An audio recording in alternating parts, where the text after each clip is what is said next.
1961 में स्टैनली मिलग्रम ने एक चौंकाने वाला प्रयोग किया, जिसे मिलग्रम एक्सपेरिमेंट कहा जाता है। इस प्रयोग में ये परखा गया कि आम लोग सिर्फ आदेश मानकर कितनी हद तक जा सकते हैं। प्रयोग कैसे हुआ? 2 लोगों को चुना गया, एक शिक्षक और दूसरा छात्र। शिक्षक को छात्र से सवाल पूछने थे और गलत जवाब देने पर उसे बिजली का झटका देने का आदेश दिया गया। लेकिन असली सच्चाई क्या थी? छात्र असल में एक एक्टर था।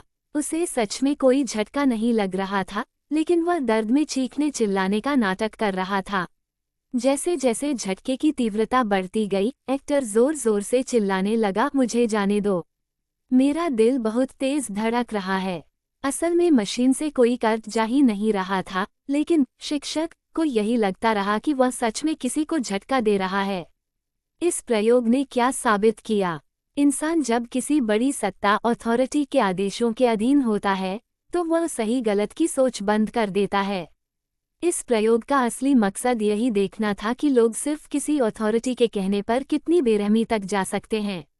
सबसे चौंकाने वाली बात ये थी कि कई शिक्षकों ने छात्र की चीखें सुनने के बावजूद उसे बिजली के और भी तेज झटके दिए, सिर्फ इसलिए कि उन्हें कहा गया था कि यह जरूरी है।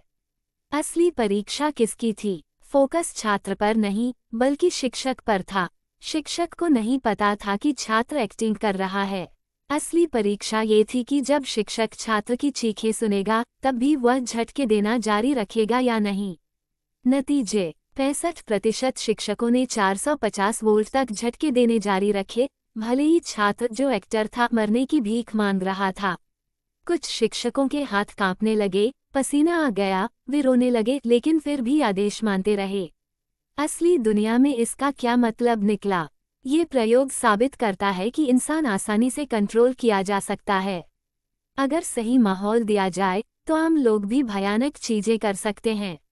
यही साइकोलॉजी नाजी जर्मनी में भी देखी गई, जहां सैनिक सिर्फ आदेश मान रहे थे और लाखों निर्दोष लोगों का नरसंहार हुआ।